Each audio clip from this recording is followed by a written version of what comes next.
আসসালামু আলাইকুম। আমাদের আজকের ক্লাস মানবদেহের প্রতিরক্ষা বা ইমিউনিটির উপরে।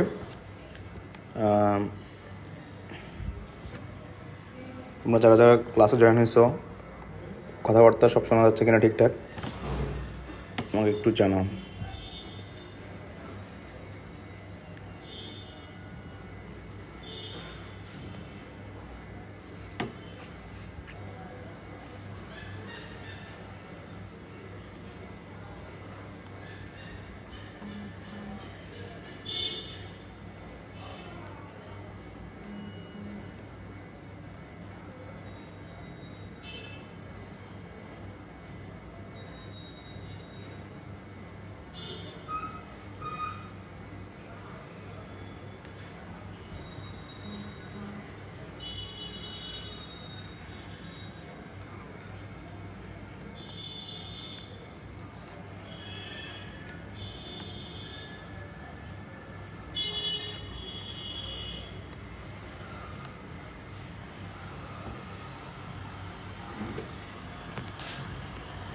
আচ্ছা, তোমরা শুনতে পাচ্ছ কিনা? যারা যারা জয়েন করছো আমাকে একটু জানাও কমেন্ট করে, তাহলে আমরা ফার্দার আমাদের ক্লাসটা সামনের দিকে কন্টিনিউ করি।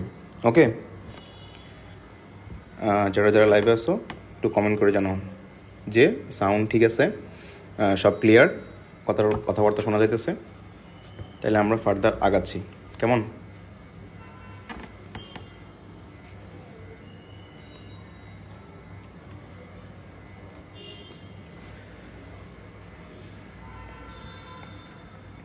আচ্ছা, ওয়ালাইকুম আসসালাম।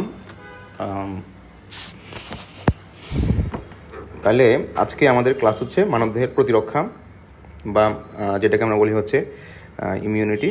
তাহলে তোমরা সালাম দিচ্ছ, আমি তোমাদের সবার সালাম নিচ্ছি। ওয়ালাইকুম সালাম। আমরা তাহলে আমাদের আজকের টপিকটা শুরু করি। এখান থেকে মেডিকেল ভর্তি পরীক্ষায় প্রতি বছরই অনেক অনেক কোশ্চেন এসে থাকে।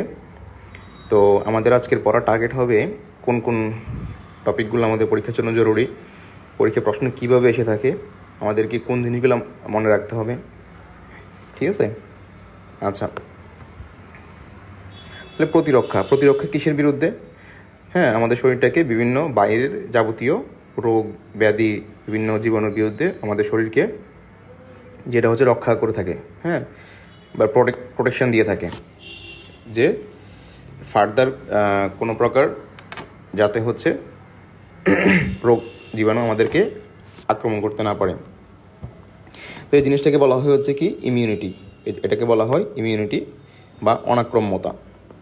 ঠিক আছে, মানে আক্রমণের বিরুদ্ধে যেহেতু প্রোটেকশন দেয়, তাহলে এটাকে বলা হচ্ছে ইমিউনিটি বা অনাক্রম্যতা। আচ্ছা, তাহলে এটা কাকে বলে? এটা তো আমাদের এমসিকিউর জন্য দরকার নাই, বাট তাও জেনে রাখা যে আমাদের শরীরের ভিতরে বাইরে বিভিন্ন রোগ জীবাণু এটাকে প্রতিনিয়তই আমরা রোগ জীবাণুর মাঝখানে বসবাস করতেছি, ঠিক না? বাট আমরা তো সবসময় অসুস্থ হচ্ছি না। কখন অসুস্থ হচ্ছি? যখন আমাদের শরীর আর পেরে উঠতেছে না। হ্যাঁ, রোগ জীবাণুর সাথে যখন পেরে ওঠে না, হ্যাঁ, শরীর হেরে যায়, তখন রোগ জীবাণু জিতে যায়, তখন আমরা তাদের দ্বারা আক্রমণের শিকার হয়ে অসুস্থ হয়ে পড়ি। ঠিক আছে, বাট সার্বক্ষণই আমরা প্রতিনিয়তই কিসের মধ্যে আসি? বিভিন্ন রোগ জীবাণুর মধ্যে দিয়ে আসি, কিন্তু আমরা অসুস্থ হচ্ছি না আল্লাহর রহমতে। কেন? কারণ আমাদের শরীরে একটা সিস্টেম এটার বিরুদ্ধে কন্টিনিউয়াস কাজ করতেছে। যেমন আমাদের দেশ বাংলাদেশ, ঠিক না? তাহলে বাংলাদেশ যে টিকে আছে, বহিঃশত্রু আমাদের দেশের চারপাশে যে শত্রু আছে, সবাই সর্বক্ষণ চেষ্টা করতে থাকে দেশের ভিতরে হামলা করার জন্য বা আক্রমণ করার জন্য। বাট আমরা যে ভালো আছি, তারপরেও এটা কাদের অবদান? আমাদের দেশের যে ইমিউন সিস্টেম বা ডিফেন্স যেটাকে বলি, বাংলাদেশের আর্মি। ঠিক আছে, সেমভাবে আমাদের শরীরের ভিতরেও একটা বিশাল একটা আর্মি বা সেনাবাহিনী সিস্টেম আছে, যারা সার্বক্ষণিক রোগ জীবাণুর বিরুদ্ধে কাজ করে থাকে। ঠিক আছে, মানে একটা জটিল একটা ব্যবস্থাপনা। এটাই ইমিউন সিস্টেম বা ইমিউন তন্ত্র। ঠিক আছে, আর এই জিনিসটার নামই ইমিউনিটি, সিস্টেমটার নাম ইমিউন তন্ত্র। আর যেখানে আমরা ইমিউন নিয়ে পড়াশোনা করি সেটাকে বলা হয় ইমিউনোলজি। কেমন? আচ্ছা, তাহলে এটা টার্গেট কি আমাদের? টার্গেট দেহকে ক্ষতিকর অনুজীব এবং বিষাক্ত রাসায়নিক পদার্থ থেকে ক্ষতি থেকে নিজেকে রক্ষা করা। আচ্ছা, এখন শরীর কি সবসময় একই রকমভাবে সক্ষম থাকে রোগ জীবাণুর বিরুদ্ধে? উত্তর না। কখনো কখনো দুর্বল হয়ে যায় যখন নতুন কোনো রোগ আসে। ঠিক না? 2020 সালে কি আসছিল? করোনা ভাইরাস আসছিল, করোনা মহামারী আসছিল, ঠিক আছে না? তখন কিন্তু আমাদের শরীর, অনেকের শরীর তার বিরুদ্ধে কী করতে পারে নাই, ইমিউনিটি দেখাইতে পারে নাই, দুর্বল হয়ে গেছিলো। তখন এরপরে আবার কী করছে বিজ্ঞানীরা, ভ্যাকসিন বা টিকা আবিষ্কার করছে, যেটা দেওয়ার ফলে কী হয়েছে, আমাদের ইমিউন সিস্টেম সবল হয়েছে। এরপর আমরা করোনার বিরুদ্ধে যুদ্ধ করতে পারছি। আচ্ছা, এটা জাস্ট অধ্যায়ের প্রারম্ভিক আলোচনা, যে অধ্যায়টা সম্পর্কে আমাদের একটু নলেজ হলো, যে এখান থেকে আসলে মানে অধ্যায়ের উদ্দেশ্যটা কী।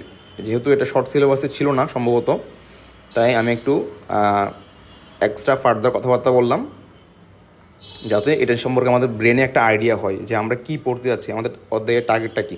তো এটা মেন কথাবার্তা। তাহলে এখন এখান থেকে এরপরে আমাদের পরীক্ষার জন্য কি আসবে? পরীক্ষার জন্য একটা কথা ধরো আসতে পারে, যেটা প্যাথোজেন। প্যাথোজেন কি? প্যাথোজেন যেটা রোগ জীবাণু সৃষ্টি করে, ঠিক আছে? মানে বহিস্থ রোগ জীবাণু সৃষ্টি করে, ওটার নাম প্যাথোজেন।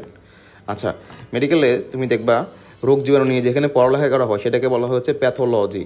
লজি মানে তো আমরা জানি যে কোনো মানে পড়ালেখার শাস্ত্রকে বলা হয় লজি, ঠিক আছে? তাহলে প্যাথো মানে কি? ডিজিজ, মানে জীবাণু, রোগ নিয়ে যেখানে পড়াশোনা করা হয়। সেমভাবে যে রোগটা সৃষ্টি করে তাকে বলা হয় প্যাথোজেন। তো ওই প্যাথোজেনের বিরুদ্ধেই আমাদের কাজ, শরীরের যে সিস্টেমটা কাজ করে সেটাই অনাক্রম্যতা বা ইমিউনিটি। কেমন? আর যেখানে এটা পড়ালেখা করা হয় সেটাকে বলা হয় ইমিউনোলজি বা অনাক্রম্যতা বিজ্ঞান। আচ্ছা, এখন আমরা তো বলছি এটা যেহেতু একটা সিস্টেম বা তন্ত্র, তার মানে কি এখানে অনেকগুলো অঙ্গ থাকবে, ঠিক আছে? তাহলে আমাদের ফার্স্ট কাজ এই ইমিউন সিস্টেমের অঙ্গগুলো কী কী আছে, কী কী অঙ্গ এটার সাথে জড়িত। হ্যাঁ, আচ্ছা, তাহলে যারা এই ইমিউন সিস্টেমের সাথে জড়িত তাদেরকে একটা সুন্দর নাম দেওয়া হয়। যেমন বাংলাদেশের যারা ডিফেন্স সিস্টেমের সাথে জড়িত তাদেরকে কী বলা হয়? তাদেরকে বলা হয় আর্মি বা আর্মড ফোর্সেস বাহিনী, বাংলাদেশ এয়ারফোর্স, নেভাল ফোর্স।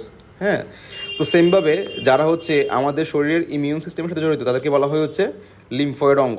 কী অঙ্গ? লিম্ফয়েড অঙ্গ, ঠিক আছে? তাহলে আমরা যে অঙ্গগুলা নিয়ে পড়বো সেটা সবাইকে একসাথে একযোগে কী বলা হবে? লিম্ফয়েড অঙ্গ বলা হবে। আচ্ছা, কেন? কারণ এদের সবার মধ্যে কী থাকে? লিম্ফোসাইট নামক রক্তকণিকাটা থাকে। লিম্ফোসাইট এই সিস্টেমের আর্মি, ঠিক আছে? আচ্ছা, তাহলে এখন এই লিম্ফয়েড অঙ্গ কী কী আছে? এই লিম্ফয়েড অঙ্গ কী কী আছে এগুলো পরীক্ষায় প্রশ্ন আসবে। হ্যাঁ, যে প্রশ্ন একটা এমসিকিউ দিয়ে দিবে এরকম, যে কোনটি লিম্ফয়েড অঙ্গ বা কোনটি লিম্ফয়েড অঙ্গ নয়। তাহলে ক্লিয়ারলি ধারণা থাকতে হবে যে কোনটি আসলে লিম্ফয়েড অঙ্গ। তাহলে ফার্স্ট অফ অল থাইমাস গ্রন্থি। থাইমাস গ্রন্থি তাহলে কই থাকে? এটা থাকে শ্বাসনালীর পিছনে, মানে গলায় থাকে আর কি, ঠিক আছে? আচ্ছা, তাহলে থাইমাস, এটা যেহেতু টি দিয়ে, তাহলে এই থাইমাসে যে লিম্ফোসাইটটা থাকে ওটার নাম টি কোষ বা টি লিম্ফোসাইট। কেমন? এরপর অ্যাডেনয়েড গ্রন্থি। অ্যাডেনয়েড গ্রন্থি এটা কই থাকে? এটাও গলায় থাকে, মানে নাকের, এটা গলায় নাকের পিছনে। আচ্ছা, এরপর জাস্ট পরীক্ষা প্রশ্ন আসতে পারে জিনিসগুলো কই থাকে, ঠিক আছে? তাহলে এটা জাস্ট জেনে রাখো যে থাইমাসও গলায় থাকে, অ্যাডেনয়েড কই থাকে? অ্যাডেনয়েডও গলায় নাকের পিছনে থাকে। আচ্ছা, এরপর অ্যাপেন্ডিক্স। ওকে, অ্যাপেন্ডিক্স কই থাকে? অ্যাপেন্ডিক্স থাকে বৃহদন্ত্রে। বৃহদন্ত্রে, ঠিক আছে? এটা পরিপাক তন্ত্র পড়ার সময় আমরা জানছি যে বৃহদন্ত্রে কী থাকে? বৃহদন্ত্রের 4টা অংশ না? সিকাম, ঊর্ধ্বমুখী, তারপর কি ট্রান্সভার্স নালিকা, এরপর নিম্নমুখী, এরপরে সিগময়েড কোলন, রেকটাম। যাই হোক, তো বৃহদন্ত্রের সিকামের সাথে, সিকাম থেকে ঝুলে থাকে, ঠিক আছে? তাহলে বৃহদন্ত্রের সিকামের সাথে ঝুলে থাকে যে অঙ্গটা, সেটাকে বলা অ্যাপেন্ডিক্স। তাহলে এগুলো পরীক্ষার জন্য লাগবে। এরপরে আমাদের যে রক্তনালীগুলো আছে সবগুলো রক্তনালীগুলাই এই ইমিউন সিস্টেমে কাজ করে, অঙ্গ হিসেবে কাজ করে। কেন? কারণ রক্তনালীগুলোতে যদি রক্ত না থাকতো তাহলে তো মানে রক্ত ছাড়া তো ইমিউন সিস্টেম কল্পনা করা যায় না। কেন? কারণ আমাদের যে ইমিউন সিস্টেমের যে যারা ফার্স্ট লাইন আর্মি, কারা? যে লিম্ফয়েড টিস্যু, লিম্ফোসাইটগুলা, এরপর নিউট্রোফিলগুলা, সবাই রক্ত দিয়ে তো চলাচল করে, ঠিক না? তাহলে রক্তনালীগুলো গুরুত্বপূর্ণ ভূমিকা পালন করে। তাহলে এই যে আমাদের সারা শরীর জুড়ে শিরা, ধমনী, কোষিকালিকা সবাই এই সিস্টেমের অংশ। শিরা, ধমনী, কোষিকালিকা। তাহলে পরীক্ষার প্রশ্ন আসতে পারে, তো তুমি হুট করে চিন্তা করলা শিরা, ধমনী এগুলো কি ইমিউন সিস্টেমের অংশ? অবশ্যই অংশ। এরপরে অস্থিমজ্জাগুলা। কেন? কারণ অস্থিমজ্জা থেকেই তো আমাদের রক্তকোষগুলো আসে। তাহলে যে রক্তকোষগুলা, যেটা তোমার ফার্স্ট লাইন আর্মি, তাদের জন্মস্থান কিন্তু কোথায়? অস্থিমজ্জাগুলোতে। বাট সমস্ত অস্থি থেকেই অস্থিমজ্জা আছে, বাট অস্থিমজ্জা আবার 2 রকম। অস্থিমজ্জা কয় রকম? 2 রকম। একটা হচ্ছে কি লোহিত অস্থিমজ্জা, আর একটা কি, আর হচ্ছে কি পিত অস্থিমজ্জা। তাহলে এটা অস্থি অধ্যায়ে পড়ার সময় তোমাদের পড়া আছে, একটা হচ্ছে লোহিত, একটা হচ্ছে পিত, ঠিক আছে? আচ্ছা, পিত মানে কি? পিত মানে হচ্ছে হলুদ বর্ণ, পিত মানে হচ্ছে হলুদ বর্ণ। তাহলে ওই হলুদ বর্ণ থেকে তো, ওই হলুদ অস্থিমজ্জা থেকে তো আমাদের রক্তকণিকা আসে না। কোনটা থেকে আসে? লোহিত অস্থিমজ্জা থেকে। তাহলে লোহিত অস্থিমজ্জাটাই আমাদের এখানে মেইন অঙ্গ আর কি। তাহলে এখান থেকে যাবতীয় সমস্ত রক্ত কোষগুলো আসে, বি কোষ বলো, প্রাকৃতিক মারণ কোষ, গ্রানুলোসাইট, এছাড়া থাইমোসাইট। এরপর একটা গুরুত্বপূর্ণ অঙ্গ যেটা হচ্ছে বাংলায় বলা হয় প্লীহা, ইংলিশে স্প্লিন, ঠিক আছে? এটা কই থাকে? এটা থাকে উদরগহ্বরে মানে পেটে। তাহলে আমাদের অঙ্গগুলোর নাম জানতে হবে এবং এরা কই থাকে এদের অবস্থানটা জানতে হবে, কারণ পরীক্ষা জরুরি। যে প্লীহা কই থাকে, এটা কি গলায় থাকে, নাকি হচ্ছে এটা বক্ষে থাকে, নাকি হচ্ছে কি এটা উদরগহ্বরে থাকে, ঠিক আছে? আচ্ছা, এখন প্লীহাকে বলা হয় কি, এটা একটা ফিল্টার, এটা ছাঁকনি হিসেবে কাজ করে, এটা ইমিউনোলজিক্যাল ফিল্টার। কারণ যাবতীয় জীবাণু এখানে ধরা খায়। ফিল্টারের কাজ কি? সে ছেঁকে ফেলে না। তাহলে প্লীহা কী করে? যাবতীয় জীবাণুকে ছেঁকে ফেলে। এছাড়া সে আরও একটা গুরুত্বপূর্ণ জিনিসকে ছেঁকে ফেলে, সেটা হচ্ছে কি? সেটা হচ্ছে বৃদ্ধ। বৃদ্ধ মানে কি? আমরা জানি আরবিসির বয়স কত, আরবিসি কয়দিন বাঁচে? আরবিসি হচ্ছে 120 দিন বাঁচে, লোহিত রক্তকণিকা 120 দিন বাঁচে। তাহলে 100 থেকে 110-15 দিন হয়ে গেলে মানে আরবিসি মারা যাওয়ার আগের দিক দিয়ে যেগুলো হচ্ছে বৃদ্ধ আরবিসি বা মৃত আরবিসি, সেগুলোকে হচ্ছে ধরে ফেলে। তাহলে আমরা জানি কি প্লীহা হচ্ছে প্লীহার আরেকটা নাম হচ্ছে, সে হচ্ছে কি লোহিত রক্তকণিকার কি কবরস্থান, ঠিক না? এটা রক্ত অধ্যায়ে আমরা জানি। তাহলে এগুলো হচ্ছে কমন জিনিসগুলা একসাথে পড়ে ফেলাটাই বেটার, কারণ পরীক্ষা আসে যে লোহিত কণিকার কবরস্থান কোনটি, ঠিক আছে? গ্রেভিয়ার্ড বলা হয়, গ্রেভিয়ার্ড মানে দাফন হয়ে যায় এখানে। আচ্ছা, যাই হোক, তাহলে প্লীহার আরেক নাম পাইলাম আমরা ইমিউনোলজিক্যাল ফিল্টার। আচ্ছা, তাহলে প্লীহায় কী থাকে?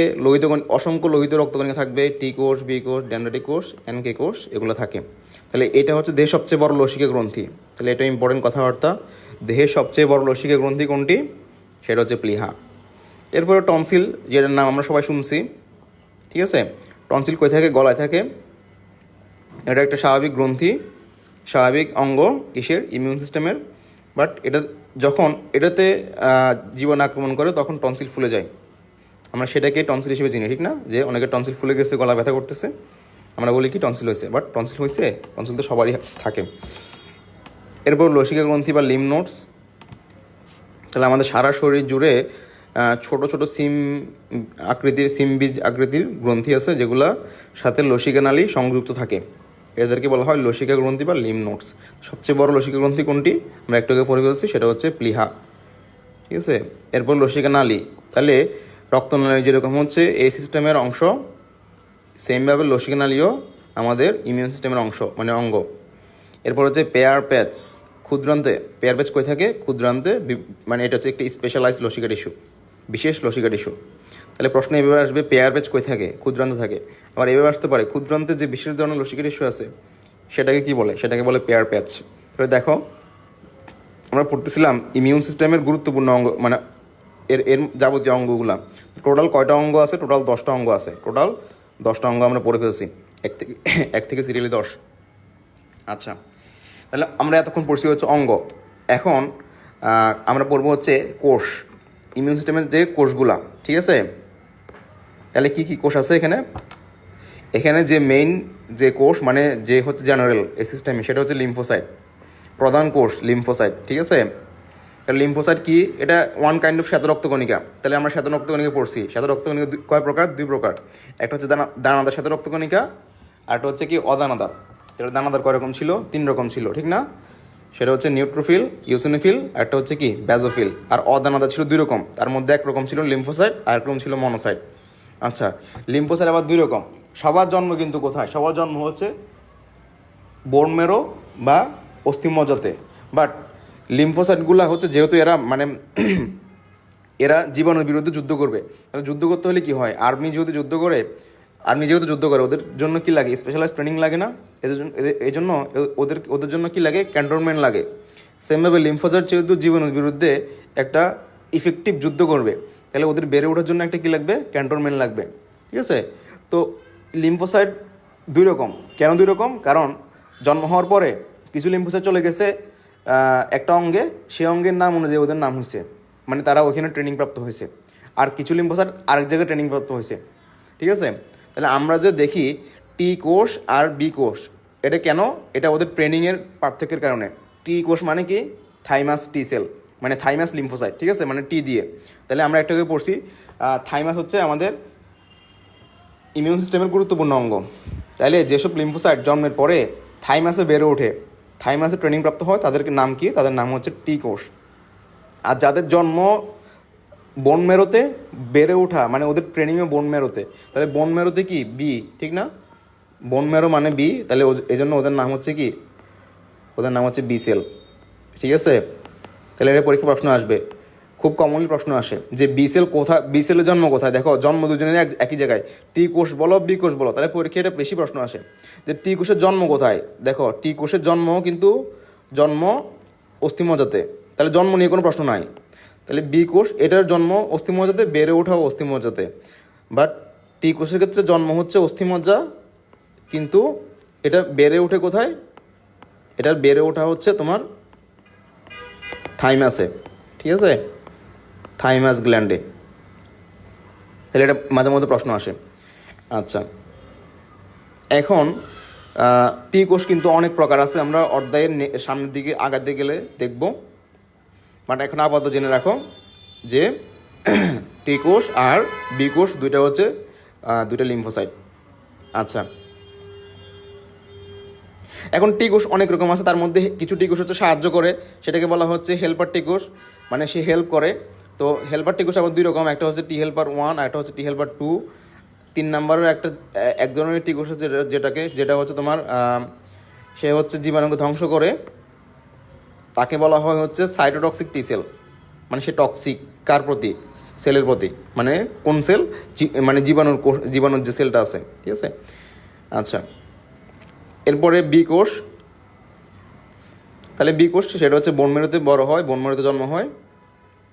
এখন বি কোষ মূলত কী তৈরি করে? অ্যান্টিবডি তৈরি করে।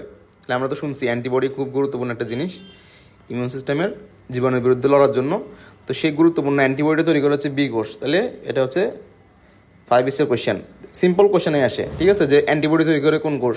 তাহলে এই ধরনের সংক্ষিপ্ত প্রশ্নগুলো আসে, বাট আমরা খেয়াল করে পড়ে না বিদায় এই জিনিসগুলো অনেক সময় ভুল হয়ে যায়, ঠিক আছে। বাট বি কোষ কিন্তু ডিরেক্টলি হচ্ছে অ্যান্টিবডি তৈরি করতে পারে না, ঠিক আছে। যখন নর্মালি সে থাকে তখন সে বি কোষ হিসেবে থাকে। এরপরে যখন সে অ্যান্টিবডি তৈরি করবে তখন তার একটা স্পেশাল অবস্থা হয়ে যায়, সে একটা বিশাল সাইজের রূপ ধারণ করে, তখন তাকে বলা হয় হচ্ছে প্লাজমা কোষ বা প্লাজমা সেল, ঠিক আছে। তাহলে আলটিমেটলি প্লাজমা কোষই অ্যান্টিবডি উৎপাদনের কারখানা। বাট প্লাজমা কোষটা কি? সে আর কেউ না, সে হচ্ছে তোমার রূপান্তরিত বি কোষ। মানে বি কোষ যখন অ্যান্টিবডি তৈরি করার আগ পর্যায়ে একটা পরিবর্তিত পরিস্থিতিতে রূপান্তরিত হয়, ঠিক আছে। আচ্ছা, তাহলে আমরা দেখলাম লিম্ফোসাইট হচ্ছে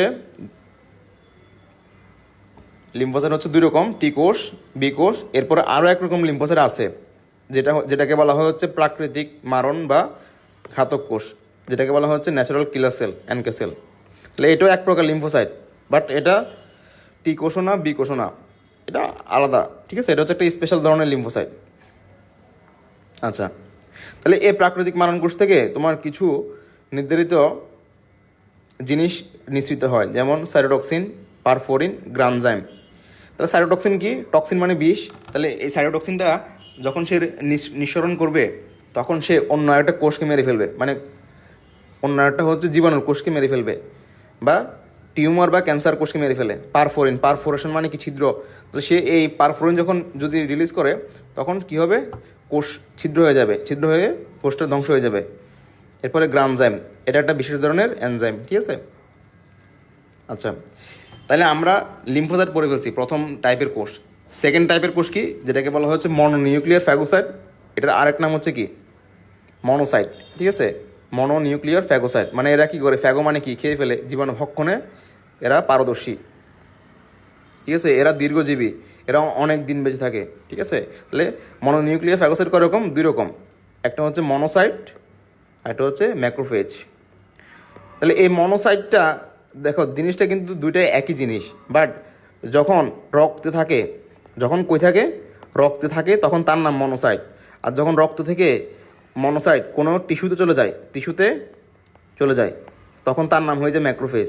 তাহলে মনোসাইট যে কথা, ম্যাক্রোফেজের সেম কথা, বাট যখন রক্তে থাকে তখন তাকে বলা হয় মনোসাইট।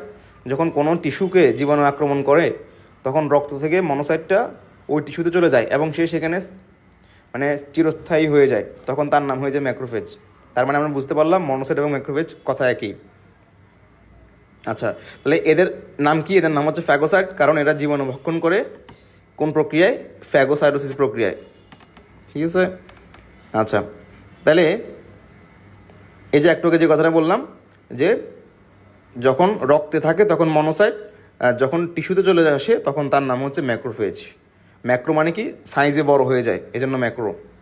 আচ্ছা, তাহলে যদি এই ম্যাক্রোফেজ যেহেতু আমরা বলছি বিভিন্ন টিস্যুতে থাকে, হ্যাঁ, যখন সেটা যকৃতে থাকবে মানে লিভারে থাকবে তখন তার নাম হচ্ছে কুফার কোষ। যখন যোজক টিস্যুতে থাকবে তখন তার নাম হিস্টিওসাইট। অ্যালভিওলার মানে ফুসফুসে থাকলে তার নাম অ্যালভিওলার ম্যাক্রোফেজ। যদি সেটা অস্থিতে থাকে তখন তার নাম হচ্ছে অস্টিওক্লাস্ট। এখানে ভুল লিখছে, এখানে হবে অস্টিওক্লাস্ট। ঠিক আছে, বইতে একটু ভুল আসছে, এটা কারেকশন করে নিবে, এটা অস্টিওক্লাস্ট হবে, ক্লাস্ট। ওকে, তাহলে এখানে হবে অস্টিওক্লাস্ট। এরপরে যকৃতের মেসেঞ্জিয়াল কোষ, মস্তিষ্কের ব্রেনের ক্ষেত্রে মাইক্রোগ্লিয়াল কোষ। ঠিক আছে, তাহলে এই জায়গাটা হচ্ছে 7 স্টার। কেন 7 স্টার বলো তো? কারণ এখান থেকে আগের বছর অনেক প্রশ্ন আসছে, সামনে আসবে, সবসময় আসবে, সবসময়ের জন্য গুরুত্বপূর্ণ। যে বলবে যে যকৃতের ম্যাক্রোফেজের নাম কি? ঠিক আছে, যোজক টিস্যুর ম্যাক্রোফেজের নাম কি? মানে এই আলাদা আলাদা নামগুলো বলবে, তাহলে এগুলা মনে রাখা একদম মাস্ট। ফুসফুসের ক্ষেত্রে অ্যালভিওলার ম্যাক্রোফেজ, অস্থির ক্ষেত্রে অস্টিওক্লাস্ট, যকৃতের মেসেঞ্জিয়াল কোষ, মস্তিষ্কের মাইক্রোগ্লিয়াল কোষ। ঠিক আছে। আচ্ছা, ম্যাক্রোফেজ কী করে? এরা দেহের মানে আমাদের দেহের মৃত কোষকে খেয়ে ফেলে, আঘাতপ্রাপ্ত কোষকে খেয়ে ফেলে, বর্জ্য ভক্ষণ করে। এরা হচ্ছে মনোকাইন্স নামক এক প্রকার রাসায়নিক কী করে? ক্ষরণ করে। ঠিক আছে, মনোকাইন্স নামক রাসায়নিক ক্ষরণ করে।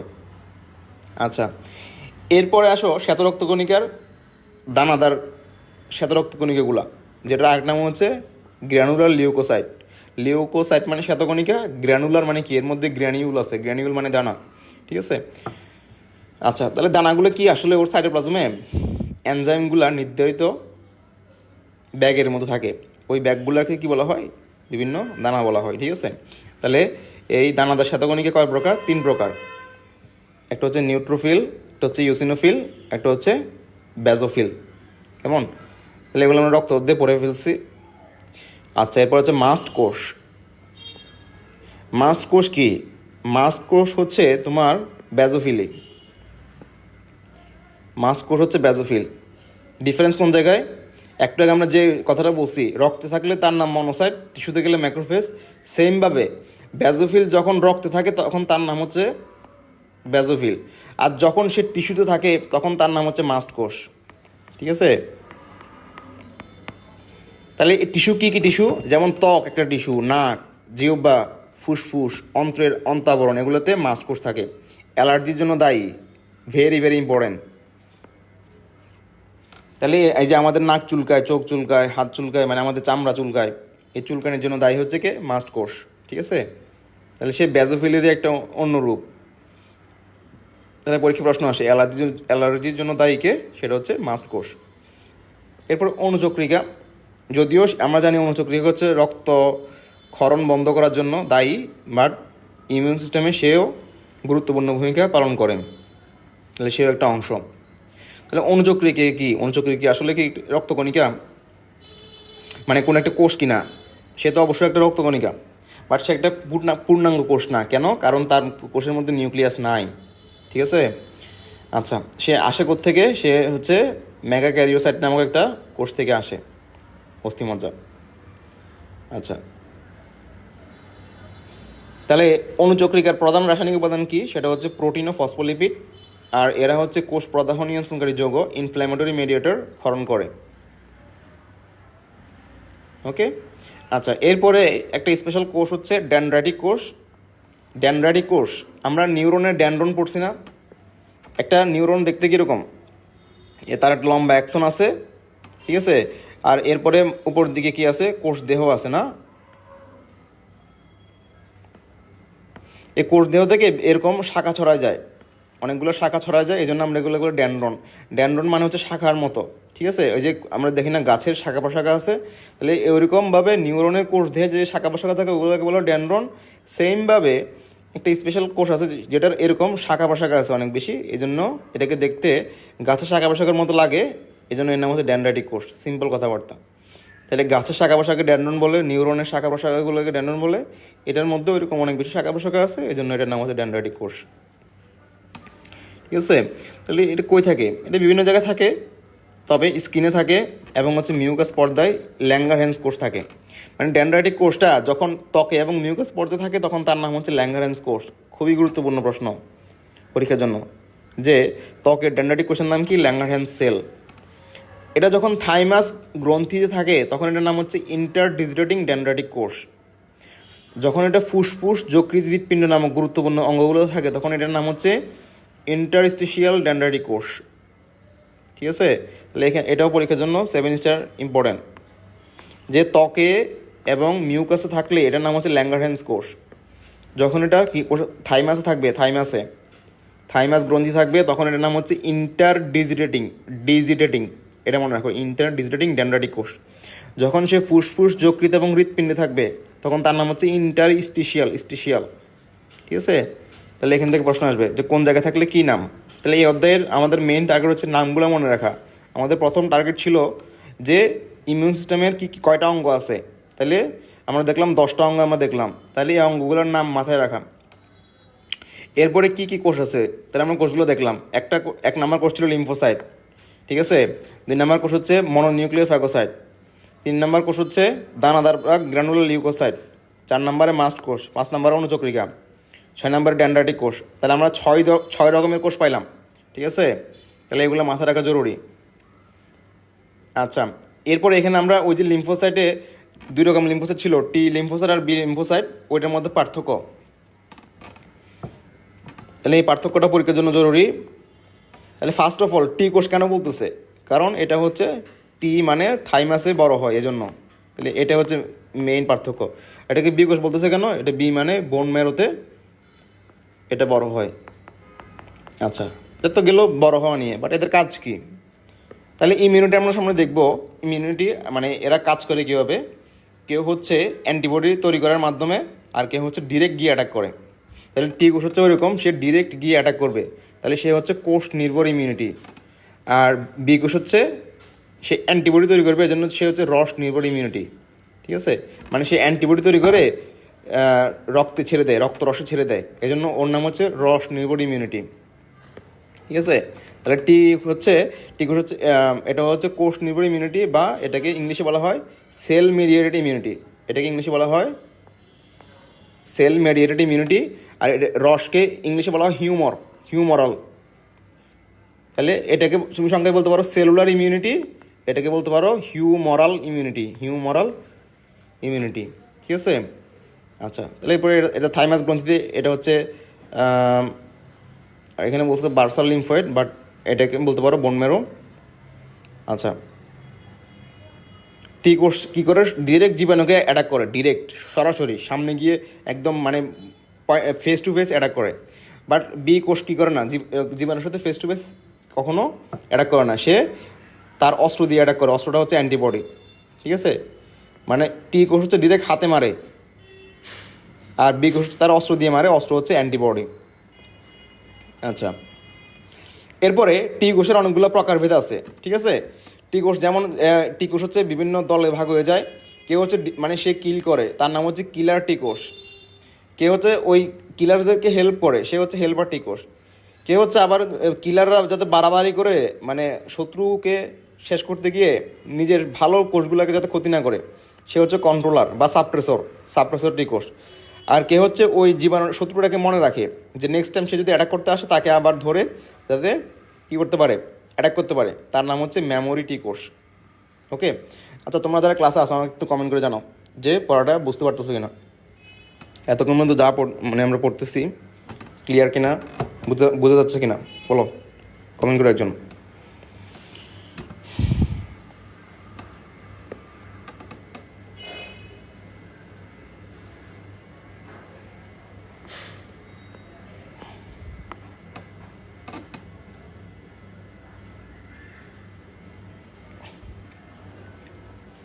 তাহলে আমরা পড়লাম যে টি কোষ 4 প্রকার, একটা হচ্ছে কিলার, একটা হচ্ছে হেল্পার, একটা হচ্ছে সাপ্রেসর, একটা হচ্ছে মেমোরি। তাহলে 4 প্রকার টি কোষ পাইলাম আমরা, ঠিক আছে।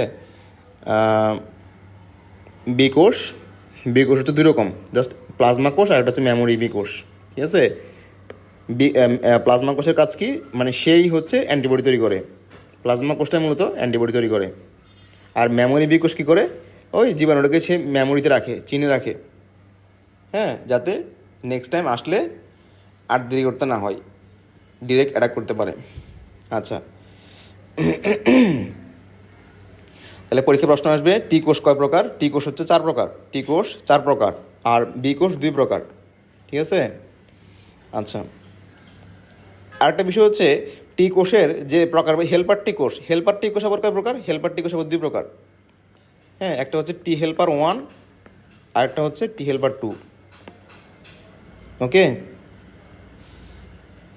এটা আমরা একটু আগে দেখে আসছি, বাট এখানে বলে ফেললাম। আচ্ছা, এরপরে নেক্সট যে কথাটা, টি কোষ হচ্ছে আমাদের ক্যান্সার কোষ ধ্বংস করতে, ক্যান্সার কোষ ধ্বংস করতে পারে। ক্যান্সার কোষ, শরীরে যদি ক্যান্সার হয় সেটাকে ধ্বংস করার জন্য টি কোষটাই পারে, ঠিক আছে, বাট বি কোষ পারে না। তাহলে খুবই খুবই গুরুত্বপূর্ণ যে পরীক্ষা প্রশ্ন আসবে ক্যান্সার কোষ ধ্বংস করে কে, ক্যান্সার কোষ ধ্বংস করে হচ্ছে টি কোষ। এবং প্রতিস্থাপিত টিস্যুর কোষ, তোমরা যারা আগের ক্লাসে ছিলাম আমরা পড়ছিলাম কিডনি প্রতিস্থাপন, না কিডনি ট্রান্সপ্লান্ট, হ্যাঁ, আরেকজনের শরীর থেকে কিডনি নিয়ে এসে আরেকজনের শরীরে, মানে অসুস্থ মানুষের শরীরে বসানো হয়, হ্যাঁ, এরপরে চক্ষু বসানো হয়, বিভিন্ন অঙ্গ প্রতিস্থাপন করা হয়। তো ওই ক্ষেত্রে প্রতিস্থাপনের আগে কী করতে হয়, টিস্যুগুলো ম্যাচ করাতে হয়, না হলে কী হবে, না হলে যখন তুমি একটা আরেকজনের শরীর থেকে কিডনি নিয়ে বসাই ফেললা, বাট তোমার শরীরের যে টি কোষগুলো আছে ওরা কি মনে করবে, এই পুরো জিনিসটাকে মনে করবে কি এরা শত্রু কোষ বা জীবাণু কোষ, তাহলে এদেরকে ধ্বংস করতে আসবে, ঠিক আছে। এবং এটাই হয়, হ্যাঁ, যদি ম্যাচ না করে ওই প্রতিস্থাপিত টিস্যু কোষটাকে ধ্বংস করে ফেলে, তাহলে ওই ধ্বংস করার ক্ষেত্রে কে ভূমিকা রাখে, টি কোষটা ভূমিকা রাখে, ঠিক আছে। তাহলে এখানে প্রশ্ন আসবে যে ক্যান্সার কোষ ধ্বংস করে কে, টি কোষ, প্রতিস্থাপিত কোষ টিস্যুর কোষ ধ্বংস করে কে, টি কোষ। এখানে বি কোষের কোনো কি নাই, হাত নাই। আচ্ছা, এরপরে দেখো টি কোষ যেহেতু অনেক বড় ধরনের কাজ ভূমিকা রাখে, এজন্য সে হচ্ছে মানে বেশি তেরাবেড়া করে, এজন্য তাকে কন্ট্রোল করাটা খুবই টাফ। এজন্য তাকে কন্ট্রোল করার জন্য একটা আলাদা সাপ্রেসর কোষ দিয়ে দেওয়া হয়েছে, টি কোষ, ঠিক আছে। বাট বি কোষ কি, সে খুব ভদ্র না, সে খুব ডিসেন্ট ওয়েতে কাজ করে, তাহলে তাকে সাপ্রেস করার জন্য আসলে মানে ওইভাবে কোষ দিয়ে দেওয়া হয় নাই, ঠিক আছে। তাহলে এই কথাটা এখানে স্পেশালাইজড যে টি কোষের ক্ষেত্রে কি, টি কোষের ক্ষেত্রে আলাদা স্পেশাল সাপ্রেসর টি কোষ আছে, যে পুরো টি কোষগুলোকে সাপ্রেস করে রাখতে পারে, নাহলে তারা বাড়াবাড়ি করে ভালো করতে গিয়ে পরে উল্টা ক্ষতি করে ফেলবে। আচ্ছা, তাহলে আমরা তখন দেখলাম ইমিউন সিস্টেমের বিভিন্ন গুরুত্বপূর্ণ জিনিসপাতিগুলো, কোন কোন অঙ্গ আছে, কোন কোন হচ্ছে কোষগুলো আছে। এখন দেখব হচ্ছে এই যে পুরা ব্যবস্থাটা, আমাদের পুরা প্রতিরক্ষা ব্যবস্থা বা ডিফেন্স মেকানিজম 2 টাইপসের, ঠিক আছে। এটা 2 প্রকার, একটা হচ্ছে অনির্দিষ্ট, একটা হচ্ছে সুনির্দিষ্ট। অনির্দিষ্ট মানে কি, এরা কোনো মানে বাদ বিচার করবে না, যাকে সামনে পাবে তাকে মেরে ফেলবে, ঠিক আছে। আরেকটা হচ্ছে সুনির্দিষ্ট, সে হচ্ছে বেছে বেছে জীবাণু মারবে। আচ্ছা, তাহলে অনির্দিষ্টকে বলা হয় অনির্দিষ্ট বা নন স্পেসিফিক, আর সুনির্দিষ্ট বা স্পেসিফিক, ঠিক আছে। আচ্ছা, তাহলে কেন স্পেসিফিক, কারণ সে স্পেসিফিকলি জীবাণু ধ্বংস করে। তাহলে স্পেসিফিকলি জীবাণু ধ্বংস করার জন্য তাহলে কি, দেখো তুমি যদি একটা হাতিকে মারতে চাও, তাহলে হাতিকে গুলি করলে মরবে, মানে খুবই টাফ না। তুমি যদি হাতির জন্য একটা কামান নিয়ে আসো, কামানের গোলা দিয়ে হাতিকে উড়ে ফেলা যাবে। আবার যদি আরেকটা ছোটোখাটো ধরো প্রাণী হয়, তাকে গুলি করলে হবে, মানে অস্ত্র আলাদা লাগবে আর কি, ঠিক না, মানে শত্রু যেরকম তার বিপক্ষে অস্ত্র সেরকম লাগবে। তো সেমভাবে জীবাণুকে টার্গেট করে, এটা যদি ভাইরাস হয় তার জন্য একরকম ব্যবস্থা, এটা যদি ব্যাকটেরিয়া হয় তার জন্য একরকম ব্যবস্থা, এটা ছত্রাক হলে একরকম, ঠিক আছে, এটা যদি কৃমি হয় তার জন্য একরকম। তাহলে তার এই জীবাণু ভেদে জীবাণুকে টার্গেট করে স্পেসিফিক্যালি তার জন্য স্পেসিফিক অ্যান্টিবডি উৎপাদন করে যে ব্যবস্থা, সেটার নাম হচ্ছে স্পেসিফিক বা সুনির্দিষ্ট প্রতিরক্ষা ব্যবস্থা। মানে এখানে অ্যান্টিবডি থাকবে, স্পেসিফিক্যালি, কারণ একটা অ্যান্টিবডি দিয়ে এক টাইপের জীবাণু মারা যাবে, অন্য টাইপের জীবাণু মারা যাবে না। আচ্ছা, এবং এই মানে ডিফেন্স লাইন, মানে ডিফেন্সটাকে 3 লেয়ারে সাজানো হয়েছে, 3টা স্তরে, 3 লেয়ার, ঠিক আছে? তাহলে 3টা লেয়ার সাজানো হয়েছে, প্রথম layer, second layer, third layer, মানে 3টা স্তর, ঠিক আছে? তার মধ্যে প্রথম আর দ্বিতীয় স্তর এটা হচ্ছে, এরা নন স্পেসিফিক। তাহলে প্রথম 2 ধাপ হচ্ছে নন স্পেসিফিক, মানে এরা সবাইকে আটকে দিবে। ধরো কোনো একটা শক্তিশালী জীবাণু সে এই 2 ধাপকে মানে ক্রস করে 3 নাম্বার ধাপে চলে আসছে, তখন তার বিরুদ্ধে স্পেসিফিক প্রতিরক্ষা, তখন তার বিরুদ্ধে কি, তখন তার বিরুদ্ধে হচ্ছে স্পেসিফিক ব্যবস্থা নেওয়া হবে, ঠিক আছে? স্পেসিফিক। এবং এটা কিন্তু আমরা জন্ম থেকে নিয়ে আসি না, এটা আমাদেরকে অর্জন করতে হয়, এই জন্য এটার নাম, আরেক নাম হচ্ছে অর্জিত প্রতিরক্ষা। আর বাকি প্রথম এবং সেকেন্ড, এই ফার্স্ট অ্যান্ড সেকেন্ড লেয়ার, এটা হচ্ছে কি, এরা আমরা জন্ম থেকে নিয়ে আসি, এজন্য এদের নাম হচ্ছে সহজাত প্রতিরক্ষা। তাহলে পরীক্ষা প্রশ্ন এখান থেকে খুব গুরুত্বপূর্ণ প্রশ্ন আসবে। আর একটু খেয়াল করো যে সহজাত প্রতিরক্ষা কোনগুলোকে বলে, প্রথম এবং দ্বিতীয় এই দুইটাকে সহজাত প্রতিরক্ষা বলে। নন স্পেসিফিক কাকে বলে, এই দুইটা নন স্পেসিফিক। আর অর্জিত প্রতিরক্ষা কাকে বললে যদি পরীক্ষায় প্রশ্ন আসে, সেটা হচ্ছে তৃতীয় প্রতিরক্ষা স্তর, ঠিক আছে? স্পেসিফিক যদি বলে সেটা হচ্ছে তৃতীয় প্রতিরক্ষা স্তর, ঠিক আছে? তাহলে অর্জিত বলো আর স্পেসিফিক বলো, দুটোই থার্ড লেয়ার। আর সহজাত বলো আর ফার্স্ট অ্যান্ড সেকেন্ড লেয়ার বলো, দুটোই হচ্ছে কি, সরি, নন স্পেসিফিক বলো আর সহজাত বলো, দুটাই হচ্ছে ফার্স্ট অ্যান্ড সেকেন্ড লেয়ার, ঠিক আছে? তাহলে সহজাতের আরেক নাম, ইংলিশ টার্ম কি, সেটা হচ্ছে ইননেট, ঠিক আছে? জন্ম থেকে। আর অর্জিত মানে কি, অ্যাকুয়ার করা না, সে হচ্ছে অ্যাকুয়ার করছে, অর্জন করছে, তাহলে সেটা, এটার নাম হচ্ছে অ্যাকুয়ার্ড ইমিউনিটি। তাহলে এখান থেকে কিন্তু আমরা অনেকগুলো প্রশ্ন পরীক্ষা পেয়ে যাব, ঠিক আছে? আচ্ছা, তাহলে এখন দেখো, এখন আমরা দেখবো ফার্স্ট লাইন অফ ডিফেন্স, মানে প্রথম স্তরে কি কি আছে, প্রথম স্তরে কারা কারা আছে, ঠিক আছে? ধরো বাংলাদেশের ফার্স্ট লাইন অফ ডিফেন্স কি বলো? বাংলাদেশের ফার্স্ট লাইন অফ ডিফেন্স হচ্ছে বাংলাদেশের বর্ডার গার্ড, ঠিক আছে? বিডিআর, তারা বর্ডার বা সীমান্ত রক্ষা করে না? তাহলে প্রথমে যদি কোনো বহিঃশত্রু আক্রমণ করতে চায়, তাহলে কি করবে বিডিআর, তাদেরকে কি করবে, বর্ডারে ঠেকাই দিবে, ঠিক না? এখন ধরো কথা বিডিআরকে অ্যাটাক করে তারা ভিতরে ঢুকে ফেললো, তখন এরপরে সেনাবাহিনী তাদের বিরুদ্ধে অ্যাকশন নেবে, ঠিক আছে? তাহলে এইভাবে লেয়ার বাই লেয়ার ডিফেন্স কাজ করে। তো এখন এই যে ফার্স্ট লাইন অফ ডিফেন্স, প্রথম প্রতিরক্ষা স্তর, এটা হচ্ছে নন স্পেসিফিক, মানে এরা কোনো বাদ বিচার করবে না, যে কেউ ঢুকতে চাইলে তাকে আটকাই ফেলবে। তাহলে এখানে কয়টা অঙ্গ আছে বা কে কে আছে, এটা খুবই গুরুত্বপূর্ণ, ঠিক আছে? তাহলে ফার্স্ট লাইন অফ ডিফেন্সের 9টা জিনিস আছে, 9টা খুবই গুরুত্বপূর্ণ, পরীক্ষায় প্রশ্ন আসবে যে প্রথম প্রতিরক্ষা স্তরে কারা কারা আছে। 1 নম্বর তাহলে কি, 1 নম্বর হচ্ছে ত্বক বা স্কিনকে আরেক নাম বলা হয় ইনটেগুমেন্ট, ঠিক আছে? তাহলে আমাদের ত্বক হচ্ছে পুরো শরীর জুড়ে বিস্তৃত, এবং এটাই শরীরের সবচেয়ে বড় অঙ্গ। তাহলে ত্বক কি, সবচেয়ে বড় অঙ্গ, শরীরের সবচেয়ে বড় অঙ্গর নাম কি, ত্বক। মানে এত বড় অঙ্গ আর নাই, কারণ পুরো শরীর জুড়ে, মানে মাথার তালু থেকে পায়ের তালু পর্যন্ত বিস্তৃত, সবচেয়ে বড় অঙ্গ, ঠিক আছে? এটা হচ্ছে ত্বক। আচ্ছা, এরপর সেকেন্ড যে জিনিসটা ত্বকের মধ্যে লোম থাকে বা চুল থাকে, সেটাকে বলে হেয়ার। এরপর সিলিয়া, মানে আমাদের শ্বাসনালী বলো, খাদ্যনালী বলো, এগুলোতে কী থাকে, সিলিয়া থাকে, শ্বাসনালীতে, নাকের ভিতরে। এরপর অশ্রু ও লালা, চোখে যদি কোনো জীবাণু ঢুকতে চায়, অশ্রু দিয়ে ক্লিয়ার করে ফেলবে। এরপরে মুখের মধ্যে লালা আছে। এরপরে সেরুমেন, মানে কানের মধ্যে যদি কোনো জীবাণু ঢুকতে চায়, এখানে সেরুমেন বা মোম জাতীয় জিনিসপাতি আছে। এরপরে পোস্ট ইগনালিক অ্যাসিড, কোনো জীবাণু যদি আমাদের খাবারের সাথে ঢুকে যায়, ওটার জন্য আমাদের পাকস্থলীতে অ্যাসিড থাকে, অ্যাসিড দিয়ে জীবাণুটাকে মেরে ফেলা হয়। এরপরে রেচন ও জননতন্ত্রের অ্যাসিড, ঠিক আছে? এরপরে হচ্ছে মাইক্রোবায়োম, মানে আমাদের শরীরে কিছু ভালো ব্যাকটেরিয়া থাকে, যারা খারাপ ব্যাকটেরিয়ার বিরুদ্ধে কী করে, যুদ্ধ করে। এরপরে মলত্যাগ ও বমি, ঠিক আছে? মানে যদি মলের মধ্য দিয়ে অনেক জীবাণু চলে যায়, এবার বমি করলে অনেক জীবাণু চলে যায়। তাহলে 9টা জিনিস, ঠিক আছে? তাহলে মানে 9টা জিনিস টার্মগুলো জেনে রাখতে হবে, যে পরীক্ষা প্রশ্ন আসবে এই হেডলাইনগুলো থেকে, যে কোনটি প্রথম প্রতিরক্ষা স্তরের অংশ, কোনটি নয়, বা কোনটি হ্যাঁ। তাহলে তুমি আগে এই হেডলাইনগুলো মনে রাখো, ঠিক আছে, ভিতর থেকে পড়ে। তাহলে এই অধ্যায়ের মেন টার্গেট হচ্ছে হেডলাইনগুলো মনে রাখা। তাহলে প্রথম প্রতিরক্ষা স্তরের 9টা জিনিসপাতি। আচ্ছা, এবার ত্বক থেকে আমরা কি বলবো, ত্বক থেকে আমরা একটা কথা পড়লাম, সেটা হচ্ছে ত্বক হচ্ছে শরীরের সবচেয়ে বড় অঙ্গ, এবং ত্বকে কী থাকে, ক্যারাটিন থাকে। ত্বকে কী থাকে, ক্যারাটিন থাকে, ঠিক আছে। আচ্ছা, ত্বক ভেদ করে বায়ু ঢুকতে পারে না, পানি ঢুকতে পারে না, ঠিক না? ওয়াটারপ্রুফ। ত্বক হচ্ছে অ্যাসিডিক, ত্বক ক্ষারীয় না, ত্বক হচ্ছে অ্যাসিডিক। ত্বকের মধ্যে দুইটা গ্রন্থি আছে, ভেরি ভেরি ইম্পর্টেন্ট, ঘাম গ্রন্থি এবং শ্বেত গ্রন্থি। ঘাম গ্রন্থির ইংলিশ টার্ম হচ্ছে কি, সোয়েট গ্ল্যান্ড।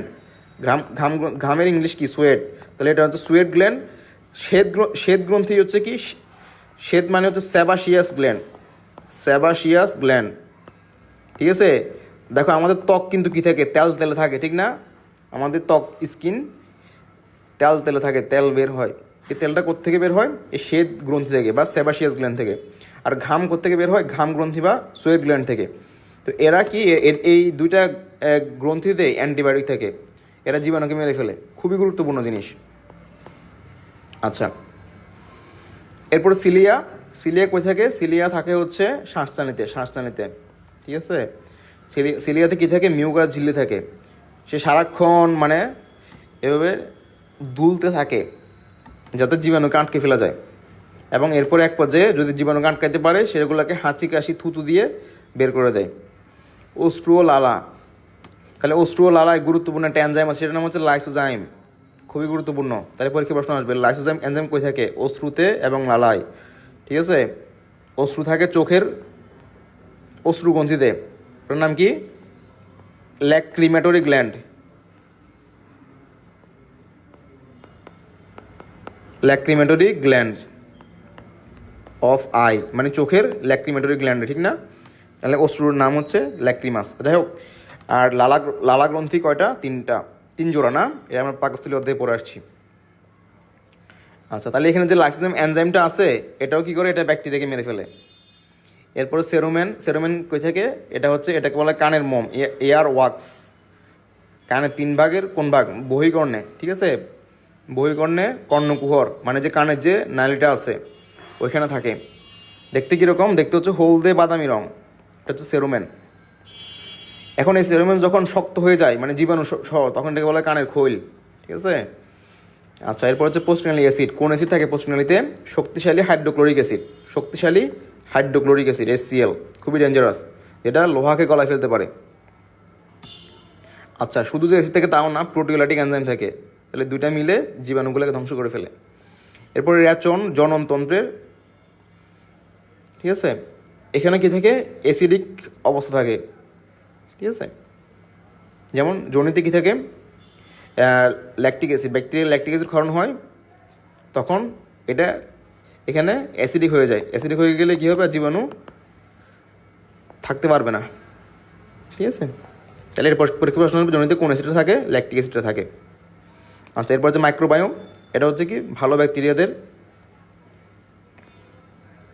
এখানে থাকে, এই জন্য খারাপ ব্যাকটেরিয়া আসতে পারে না। তাহলে মাইক্রোবায়োম হচ্ছে কি, যে ভালো ব্যাকটেরিয়া, আমাদের শরীরে কোটি কোটি ভালো ব্যাকটেরিয়া আছে, ঠিক আছে, যারা আমাদের কোনো ক্ষতি করে না, বরঞ্চ উপকার করে, ঠিক আছে। ওই ভালো ব্যাকটেরিয়াগুলো কী করে, যদি খারাপ ব্যাকটেরিয়া আসতে চায় তাদেরকে হটাইয়া দেয়, ঠিক আছে। আচ্ছা, এরপরে তো বললাম মলত্যাগ এবং বমি, এদের মাধ্যমে অনেক খারাপ জীবাণু বের হয়ে যায়। আচ্ছা, তাহলে আমাদের ফার্স্ট লাইন অফ ডিফেন্স শেষ, এরপর যে সেকেন্ড লাইন অফ ডিফেন্স, তাহলে এটাও সেম কথা।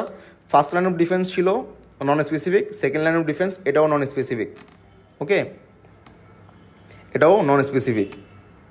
তাহলে এইখানে কয়টা জিনিস আছে, এখানে 6টা মানে ওদের 6 রকমের কি আছে, জিনিসপাতি আছে।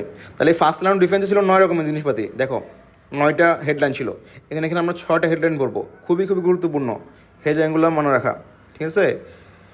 আচ্ছা, তাহলে 1 নাম্বার হচ্ছে ফ্যাগোসাইট, 2 নাম্বার হচ্ছে সহজতা মারণ কোষ বা ন্যাচারাল কিলার সেল, 3 নাম্বার হচ্ছে প্রদাহ বা ইনফ্লামেশন, 4 নাম্বার হচ্ছে কমপ্লিমেন্ট সিস্টেম বা কমপ্লিমেন্ট, 5 নাম্বার হচ্ছে ইন্টারফেরন, 6 নাম্বার হচ্ছে জ্বর। তাহলে আমি আবার বলতেছি, হেডলাইনগুলো খুবই জরুরি। তাহলে দ্বিতীয় প্রতিরক্ষা স্তরে 6টা হেডলাইন, 1 নাম্বারে ফ্যাগোসাইট, 2 নাম্বারে সহজতা মারণ কোষ বা natural killer sell NK sell, 3 number প্রদাহ বা ইনফ্লামেশন, 4 নাম্বারে কমপ্লিমেন্ট সিস্টেম বা কমপ্লিমেন্ট, 5 নাম্বারে ইন্টারফেরন, 6 নাম্বারে জ্বর, ঠিক আছে। তাহলে আগে তোমার মানে এই 6টা জিনিস মুখস্থ করতে হবে, কারণ পরীক্ষা প্রশ্ন আসবে হবে যে কোনটি দ্বিতীয় প্রতিরক্ষা স্তরের অংশ নয় বা কোনটি দ্বিতীয় প্রতিরক্ষা স্তরের অংশ, যাতে তোমার মাথায় থাকে। তাহলে 6টি হেডলাইন মাথায় রাখতেই হবে, ঠিক আছে? আচ্ছা, তাহলে তুমি যখন আগে এই 6টা কথা মনে রাখবা, এটা হচ্ছে তোমার পরীক্ষায় প্রশ্ন অ্যান্সার করার জন্য গুরুত্বপূর্ণ। এরপরে তুমি এই 6টা হেডলাইনের ভিতর থেকে জিনিসপাতি পড়বা, ঠিক আছে? আচ্ছা, তাহলে ফ্যাগোসাইট কি? যারা হচ্ছে জীবাণু ভক্ষণ করে। তাহলে ফ্যাগোসাইট কয় রকম? 2 রকম, একটা হচ্ছে নিউট্রোফিল আর একটা হচ্ছে ম্যাক্রোফেজ, ঠিক আছে? আচ্ছা, তাহলে ম্যাক্রোফেজ কি? সে হচ্ছে আকারে বড় এবং সে বড় বড় জীবাণুকে ভক্ষণ করে। আর নিউট্রোফিল সেও জীবাণু ভক্ষণ করে, বাট সে ছোট, তাহলে তার আরেক নাম আমরা বলতে পারি না, সে মাইক্রোফেজ। তাহলে তাকে আমরা কী বলতে পারি বলো তো? মাইক্রোফেজ, মাইক্রোফেজ, ঠিক আছে? তাহলে ম্যাক্রোফেজ আর একটা হচ্ছে মাইক্রোফেজ। তাহলে যদি পরীক্ষা প্রশ্ন আসে মাইক্রোফেজ কে? নিউট্রোফিল। আর ম্যাক্রোফেজ কে? ম্যাক্রোফেজ তো ম্যাক্রোফেজই, তার আরেক নাম হচ্ছে মনোসাইট আর কি, ঠিক আছে? আচ্ছা, তাহলে যদি পরীক্ষা আরেকটা প্রশ্ন আসে যে জীবাণু ভক্ষণ করতে পারে কে? নিউট্রোফিল আর মনোসাইট বা ম্যাক্রোফেজ, ঠিক আছে? আচ্ছা, তাহলে এদের আরেক নাম হচ্ছে ধাঙ্গর কোষ। এদের আরেক নাম হচ্ছে ধাঙ্গর কোষ, ধাঙ্গর কোষ। ধাঙ্গর মানে কি? ধাঙ্গর মানে হচ্ছে ক্লিনার। ধাঙ্গর মানে হচ্ছে ক্লিনার, ঠিক আছে? আমাদের রাস্তা ঝাড়ু দেয় যে মানে ক্লিনাররা, ঠিক আছে? তাহলে ওরা কি করে? রাস্তা থেকে ময়লা, হ্যাঁ, মৃত বা এই যে আবর্জনা মানে ক্লিন করে ফেলে। সেমভাবে এই ম্যাক্রোফেজ শুধু জীবাণু হজম করে, মানে জীবাণু খেয়ে ফেলে তা না, এরা কি করে? পুরানো, মৃত, ময়লা এগুলাকে কি করে ফেলে? ক্লিন করে ফেলে। পুরানো রক্তকণিকা, মৃত টিস্যু, ময়লা, কোষের ময়লা এগুলাকে ক্লিয়ার করে ফেলে, ক্লিন করে ফেলে। এজন্য আরেক নাম হচ্ছে ক্লিনার সেল বা ধাঙ্গর কোষ। তাহলে ধাঙ্গর ইংলিশটা হচ্ছে স্ক্যাভেঞ্জার, স্ক্যাভেঞ্জার, ঠিক আছে? তাহলে এগুলো পরীক্ষা প্রশ্ন আসে এই টার্মগুলো দিয়ে, যে কোনটি স্ক্যাভেঞ্জার সেল। তাহলে এই দুইটাই স্ক্যাভেঞ্জার সেল। আচ্ছা, এরপর natural killer cell. Natural killer cell কী ধরনের সেল? এটা হচ্ছে একটা মানে স্পেশাল লিম্ফোসাইট, ঠিক না? আমরা পড়ে আসছি না একটু আগে? আচ্ছা, তাহলে ও কী করে? ও নন স্পেসিফিক, মানে সে নন স্পেসিফিক্যালি জীবাণু মেরে ফেলে, ঠিক আছে? আচ্ছা, তাহলে সেই জীবাণু কীভাবে মারে? জীবাণুকে খেয়ে ফেলে না, সে জীবাণুর উপরে রাসায়নিক পদার্থ ক্ষরণ করে। তাহলে এটা মাথায় রাখো, জীবাণু খাইতে পারে জাস্ট 2টা কোষ, নিউট্রোফিল আর ম্যাক্রোফেজ। এনকে কোষ ফ্যাগোসাইটিক কোষ নয়। ন্যাচারাল কিলার সেল কোনো ফ্যাগোসাইট নয়, ঠিক আছে? সে কি? সে জীবাণু ধ্বংস করে হচ্ছে রাসায়নিক পদার্থ ক্ষরণ করার মাধ্যমে। আচ্ছা, সে কী করে? সে কোষের প্লাজমা ঝিল্লি বা প্লাজমা মেমব্রেনটাকে নষ্ট করে দেয়। প্লাজমা মেমব্রেন নষ্ট করলে আর কোষ বেঁচে থাকবে? থাকবে না। আচ্ছা, এই ন্যাচারাল কিলার সেলটা, এই এনকে কোষ হচ্ছে ক্যান্সারকে ধ্বংস করার, মানে ক্যান্সার বা টিউমার সেল, ঠিক আছে? এদেরকে ধ্বংস করার ক্ষেত্রে খুবই গুরুত্বপূর্ণ, ঠিক আছে, এই ন্যাচারাল কিলার সেল। আচ্ছা, এরপর হচ্ছে প্রদাহ বা ইনফ্লামেশন।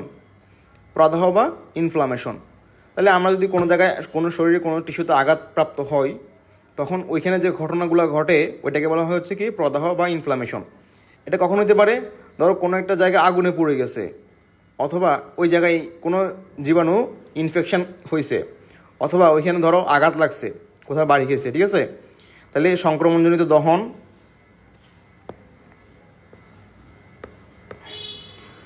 সংক্রমণজনিত দহন, যন্ত্রণাদায়ক, রাসায়নিক বা আঘাতজনিত দৈহিক ক্ষত হইলে কি হয়? তুমি খেয়াল করো, ধরো কোনো একটা জায়গায় আগুনে পড়ে গেছে বা কোনো একটা জায়গাতে প্রচণ্ড বাড়ি খেয়েছো বা ইনফেকশন হয়েছে, ওই জায়গাটা কী হবে? ওই জায়গাটা লাল হয়ে যাবে না? ওই জায়গাটা লাল হয়ে যায়, ওই জায়গাটা গরম হয়ে যায়, এরপরে ফুলে যায়, ওইখানে ব্যথা হয়, ঠিক আছে? তাহলে এখানে 4টা ঘটনা ঘটে। কোনো জায়গায় যদি আঘাতপ্রাপ্ত হয়, ওখানে যদি আগুনে পুড়ে যায় বা ইনফেকশন হয়, ওখানে 4টা ঘটনা ঘটে। ফার্স্টে ক্ষতস্থানটা কী হবে? যে জায়গায় এফেক্ট হয়েছে ওটা লাল হয়ে গেছে, ওইটা গরম হয়ে গেছে, ওইটা ফুলে গেছে, এখানে ব্যথা হয়ে গেছে, ঠিক আছে? তাহলে এই 4টা ঘটনার যে মানে কম্বিনেশন, এইটার নাম হচ্ছে প্রদাহ বা ইনফ্লামেশন, ঠিক আছে? তাহলে এটাকে মনে রাখবে কী হবে? তাহলে পরীক্ষা প্রশ্ন আসবে প্রদাহে বা ইনফ্লামেশনে কী কী ঘটনা ঘটে, এটাকে বলা হয়, তুমি মনে রাখবা, লাল, গরম, ফুল, ব্যথা, ঠিক আছে? তাহলে এটা একটা ফুল প্যাকেজ। কিসের ফুল প্যাকেজ? লাল, গরম, ফুল, ব্যথার ফুল প্যাকেজ, ঠিক আছে? তাহলে 4টা ঘটনা ঘটে। ফার্স্টে জায়গাটা লাল হয়ে যায়, এরপর জায়গাটা গরম হয়ে যায়, এটা ফুলে যায়, ঠিক আছে? এরপর এখানে ব্যথা হয়। তাহলে 4টা ঘটনা ঘটে। এই 4টা ঘটনাকে সম্মিলিতভাবে বলা হয় ইনফ্ল্যামেটরি রেসপন্স বা ইনফ্লামেশন বা প্রদাহ, ঠিক আছে? তাহলে পরীক্ষা প্রশ্ন আসবে ইনফ্লামেশনে কী ঘটনা ঘটে? তুমি মনে রাখবে লাল, গরম, ফুল, ব্যথা। লাল হয়ে যায়, গরম হয়ে যায়, ফুলে যায়, ব্যথা হয়।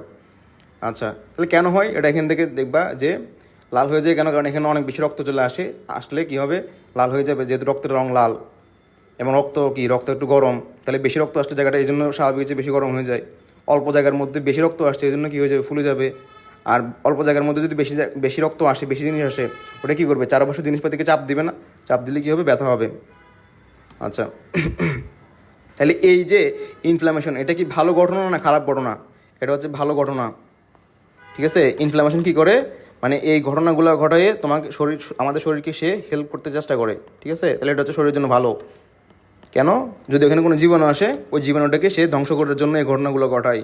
এরপর ওইখানে যে আঘাত লাগার ফলে যে টিস্যুগুলো নষ্ট হয়ে গেছে, ওই নষ্ট বা মৃত কোষগুলোকে ধ্বংস করার জন্য, সরাই ফেলার জন্য এই ঘটনাগুলো ঘটায়। তাহলে প্রদাহ বা ইনফ্ল্যামেশন হচ্ছে আমাদের শরীরের জন্য ভালো ঘটনা। আর যদি বলা হয় ইনফেকশন, ইনফেকশন হচ্ছে শরীরের জন্য ক্ষতিকর। ইনফেকশন হচ্ছে খারাপ। ঠিক আছে, তাহলে ইনফেকশন মানে কি, ইনফেকশন মানে হচ্ছে কোনো একটা জীবাণু শরীরে আক্রমণ করলো, ইনফেকশন মানে জীবাণু আক্রমণ করা। ঠিক আছে, আর ওই ইনফেকশনের বিরুদ্ধে শরীর যে ঘটনা ঘটাইলো সেটাকে বলা হচ্ছে ইনফ্ল্যামেশন, এটা হচ্ছে ভালো, প্রদাহ। বাট যে কোনো ভালো কিছু টানা অনেক দিন থাকলে সেটা খারাপ। তাহলে ইনফ্ল্যামেশন 1 দিন 2 দিন 3 দিন 4 দিন 5 দিন ভালো, এটা যদি মাসকে মাস বছর বছর হয় তাহলে এটাও শরীরের জন্য খারাপ। ঠিক আছে, আচ্ছা, এরপর হচ্ছে কমপ্লিমেন্ট সিস্টেম বা কমপ্লিমেন্ট। এটা কি, এখানে হচ্ছে 20 ধরনের প্লাজমা প্রোটিন থাকে। তাহলে তোমরা রক্ত পড়ার সময় পড়ছো, রক্ত রসে কী থাকে, বিভিন্ন প্রোটিন থাকে। আচ্ছা, রক্ত রসের বা প্লাজমার সবচেয়ে গুরুত্বপূর্ণ প্রোটিনটার নাম কি, একজন লিখো, কমেন্ট করো। রক্ত রসের গুরুত্বপূর্ণ প্রোটিনটার নাম কি বলো, রক্তের গুরুত্বপূর্ণ প্রোটিনের নাম লিখো।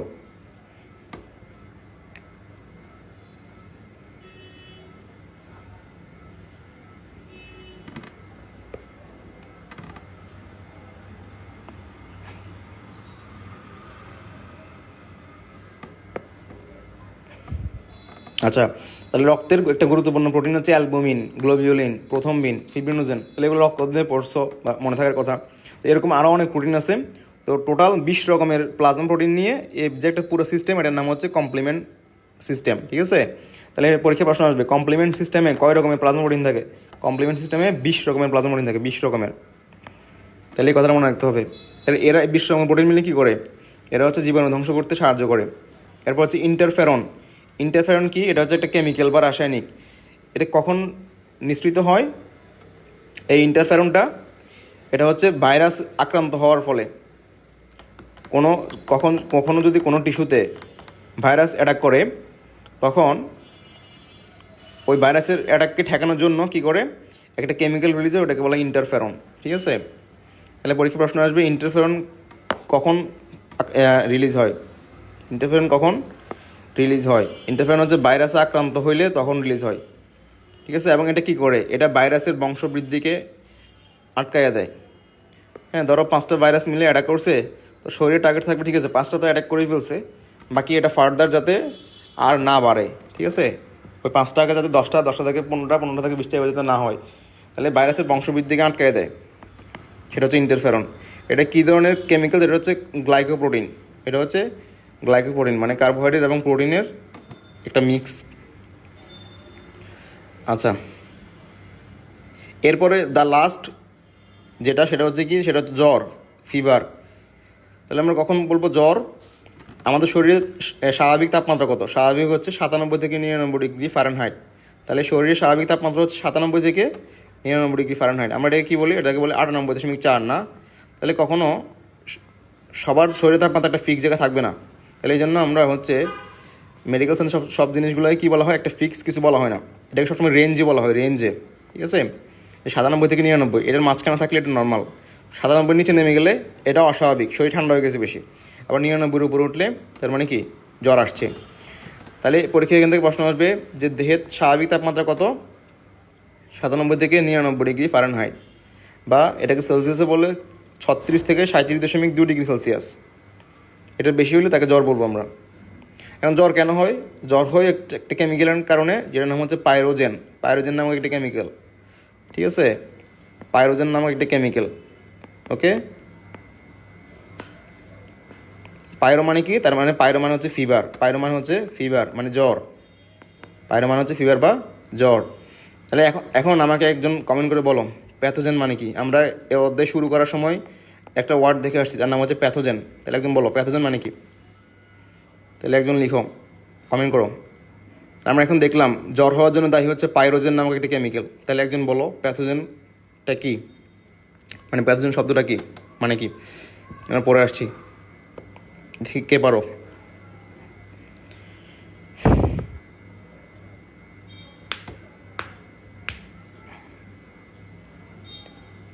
আচ্ছা, তো এই পাইরোজেন কি করে, আমাদের শরীরে তাপমাত্রা একটা জায়গায় সেট পয়েন্ট হয়, ঠিক আছে। যেমন আমরা যে মানে ফ্যান চালাই, ফ্যানের একটা রেগুলেটর আছে না, ওই রেগুলেটরতে আমরা কী করি, ফ্যানের বাতাস বাড়ায় কমায়। সেমভাবে আমাদেরও একটা কি আছে, ব্রেনে একটা রেগুলেটর আছে, ঠিক আছে। এটাকে বলা হয় হচ্ছে মস্তিষ্কের হাইপোথ্যালামাস। এটাকে বলা হয় মস্তিষ্কের হাইপোথ্যালামাস, একটা রেগুলেটর আছে। হ্যাঁ, তুমি বলছো হচ্ছে প্যাথোজেন মানে রোগ জীবাণু, ঠিক আছে, ভেরি গুড। প্যাথোজেন মানে হচ্ছে যে সেই জীবাণু যে রোগ সৃষ্টি করে, ঠিক আছে।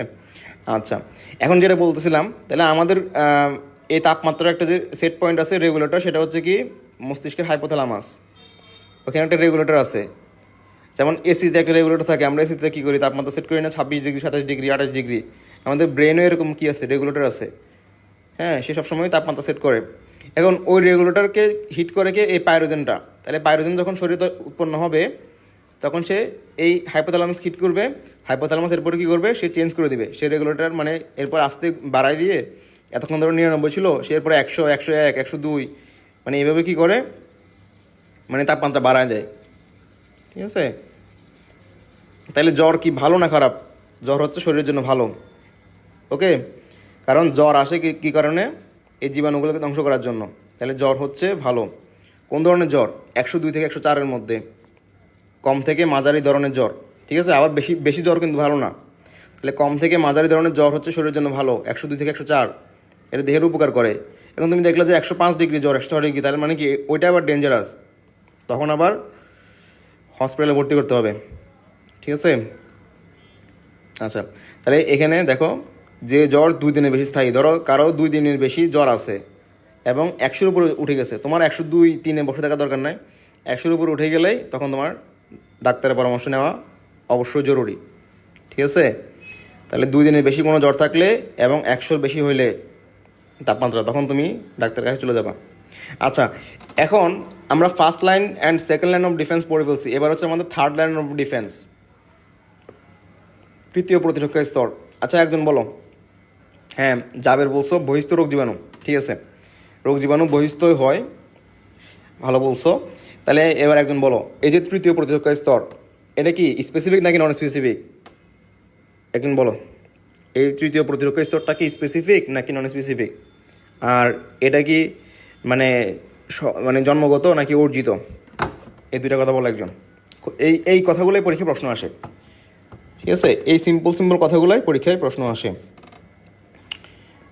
আচ্ছা, তাহলে এই তৃতীয় প্রতিরক্ষা স্তর, এটা হচ্ছে স্পেসিফিক, কারণ আগের দুটো ছিল নন স্পেসিফিক। এখন আর নন স্পেসিফিক হওয়ার সুযোগ নেই, এখন স্পেসিফিক্যালি একদম ধরে ধরে জীবাণুকে মারা হবে, ঠিক আছে, স্পেসিফিক্যালি। আর এই স্পেসিফিক জিনিসটা, এটা তাহলে কি, এটা আরেক নাম কি, টার্গেটেড না? একদম টার্গেট করে মারা হবে, তাহলে একে বলতে পারো টার্গেটেড, ঠিক আছে। তাহলে টার্গেট, তাহলে দেখো যে কোনো কিছু স্পেসিফিক হইতে হলে ওইটা কি, স্পেসিফিক বলছে একজন, ঠিক আছে, কারেক্ট অ্যান্সার। তাহলে যে কোনো কিছু স্পেসিফিক হইতে হলে কী কী করতে হয় বলো তো? সেটা কি মানে শিখতে হয় না, মানে সেটাকে অর্জন করে নিতে হয়। যেমন ধরো তুমি কি মায়ের পেট থেকে মানে গুলি করা শিখে আসছো, তাহলে এই যে আর্মি, এই যে এরা কী করে, এরা ফায়ারিং করা ট্রেনিং নেয়, ঠিক না? এরপরে কামানে গোলা ছোড়ার ট্রেনিং নেয়, মিসাইল ছোড়ার ট্রেনিং নেয়। তাহলে এগুলো কি, এগুলো শিখতে হয়, এগুলোর জন্য ট্রেনিং নিতে হয়। সেমভাবে আমাদের শরীরে এগুলো মায়ের পেট থেকে নিয়ে আসে না, মানে জন্মগতভাবে আমরা নিয়ে আসি না। জন্মগতভাবে আমরা আগের দুইটা প্রতিরক্ষা স্তর নিয়ে আসছি। এখন যে তৃতীয় প্রতিরক্ষা স্তরটা, এটা আমরা অর্জন করি, মানে আমাদের শরীর শিখে। কীভাবে শিখে হয়, তাকে আমরা হচ্ছে ট্রেনিং দিই, মানে হচ্ছে আগে থেকে একটা ধরো জীবাণু ভান করে একটা টিকা দিয়ে দিই, যেটাকে ভ্যাকসিন বলি। অথবা আমরা আসলেই সত্যি একবার রোগে আক্রান্ত হয়েছি, তো শরীরে এটা রোগের বিরুদ্ধে সে ফাইট করে শিখে এরপর সে মেমোরিতে রেখে দিছে। আরেকবার যদি সেম অসুখটা হইতে হয়, তখন এটার বিরুদ্ধে সে ওটাকে অ্যাপ্লাই করে। তাহলে এই জন্য এটা আরেক নাম হচ্ছে অর্জিত বা অ্যাকওয়ার্ড। ঠিক আছে, তাহলে এটা ভুলা যাবে না, এই কথাগুলো পরীক্ষা প্রশ্ন আসে।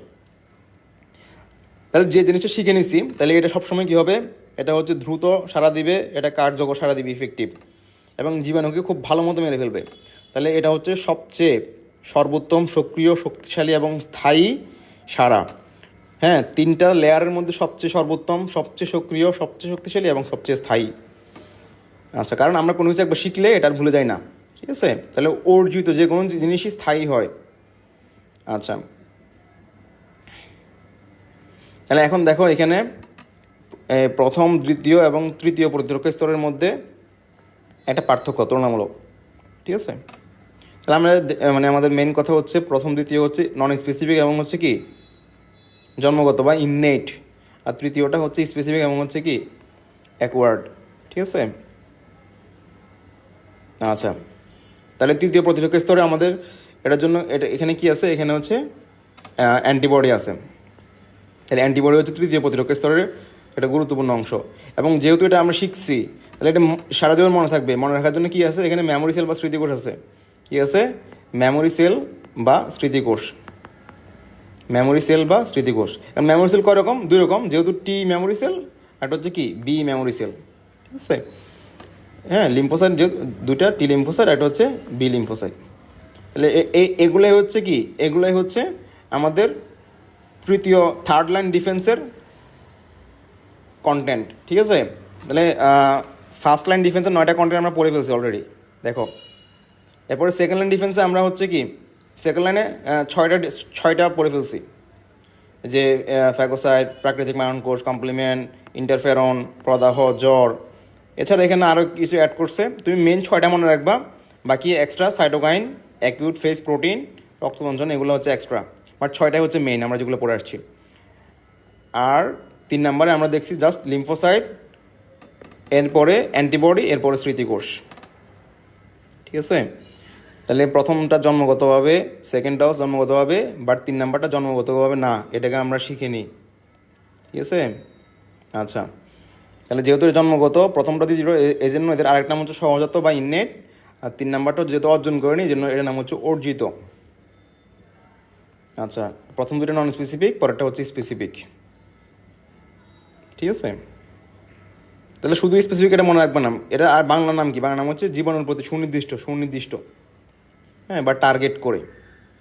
ঠিক আছে, আচ্ছা, তাহলে আমরা কিন্তু ওদের মোটামুটি মেইন পড়াগুলো পড়ে ফেলছি। ঠিক আছে, বাট এখন জাস্ট হচ্ছে ডিটেলসে, যে আমরা ফার্স্ট লাইন ডিফেন্সের যেমন ত্বক নিয়ে এখন একটু ডিটেলসে পড়বো। ঠিক আছে, তাহলে এখান থেকেও অনেকগুলো প্রশ্ন আসবে। আচ্ছা, তাহলে ত্বককে আমরা কি বলছি, ত্বক হচ্ছে শরীরের সবচেয়ে বড় অঙ্গ। ত্বক হচ্ছে শরীরের সবচেয়ে বড় অঙ্গ। তাহলে ত্বকের হচ্ছে 6টা লেয়ার আছে। ঠিক আছে, ত্বকেরও আবার 6টা স্তর আছে, ওইটা আমাদের জানার দরকার নাই। বাট এখানে যেটা আমাদের পড়ার সাথে সামঞ্জস্যপূর্ণ, সেটা হচ্ছে ত্বকের একদম বাইরের স্তরটা, সেটার নাম হচ্ছে এপিডার্মিস। একদম বাইরের স্তরটার নাম হচ্ছে এপিডার্মিস। এটাকে বলা হয় গ্রিক ভাষায় স্ট্রেটাম কর্নিয়াম। কর্নিয়াম মানে কি, কর্ন মানে শক্ত। ঠিক আছে, কর্নিয়াম মানে শক্ত। এটার আরেক নাম হচ্ছে, এটাকে বলা হর্নি স্তর। হর্নি মানে শক্ত। ঠিক আছে, তাহলে হর্নি বা কর্নি, এগুলো সব হচ্ছে একই কথা। মেন কথা কি, শক্ত। তাহলে ত্বক হচ্ছে শক্ত। কেন শক্ত, কারণ এখানে মৃত কি আছে, ক্যারাটিন আছে। ঠিক আছে, এখানে কি আছে, মৃত ক্যারাটিন আছে। ক্যারাটিনের কারণেই মূলত শক্ত। ঠিক আছে, এটা মৃত এবং চাপা কোষে গঠিত। তাহলে মৃত কোষ কোনটা, ওই যে ক্যারাটিন কোষটা। ঠিক আছে, ক্যারাটিন হচ্ছে মৃত কোষ, ক্যারাটিন। এই ক্যারাটিনের কারণেই এরা শক্ত হয়, এজন্য এদের নাম হচ্ছে স্ট্রেটাম কর্নিয়াম বা হর্নি স্তর। এটা হচ্ছে ভৌত প্রতিবন্ধক, মানে ফিজিক্যাল ব্যারিয়ার।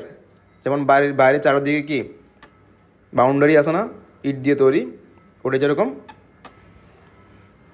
ত্বক আমাদের শরীরের জন্য এরকম বাউন্ডারি। তাহলে আমরা একটু আগে পড়ে আসছি, ত্বকে 2 রকম গ্রন্থি আছে, শ্বেত বা সিবেশিয়াস গ্রন্থি, একটা হচ্ছে ঘাম বা সুয়েট গ্ল্যান্ড। তাহলে শ্বেত গ্রন্থি থেকে তেল বের হয়, বা তেলের আরেক নাম হচ্ছে শ্বেত, আর ঘাম গ্রন্থি থেকে ঘাম বের হয়। এরা কি করে, এরা ত্বককে অ্যাসিডিক রাখে। পিএইচ কত, 3 থেকে 5-এর মধ্যে রাখে। পরীক্ষার জন্য জরুরি, ত্বকের পিএইচ কত। আচ্ছা, এবং এই স্বেদ এবং ঘাম মানে ঘাম এবং তেলের মধ্যে কি আছে, জীবাণুনাশক অ্যান্টিবায়োটিক আছে, যেমন ডার্মিসাইডিন নামক পেপটিড আছে, ডার্মিসাইডিন মেরে ফেলে। ঠিক আছে, তাহলে ত্বক হচ্ছে একটা কি আত্মরোগ জীবাণুনাশক অঙ্গ, মানে সেলফ ইনফেক্টিং অর্গান, মানে নিজে নিজেই নিজেকে ক্লিয়ার রাখে। আচ্ছা, এখন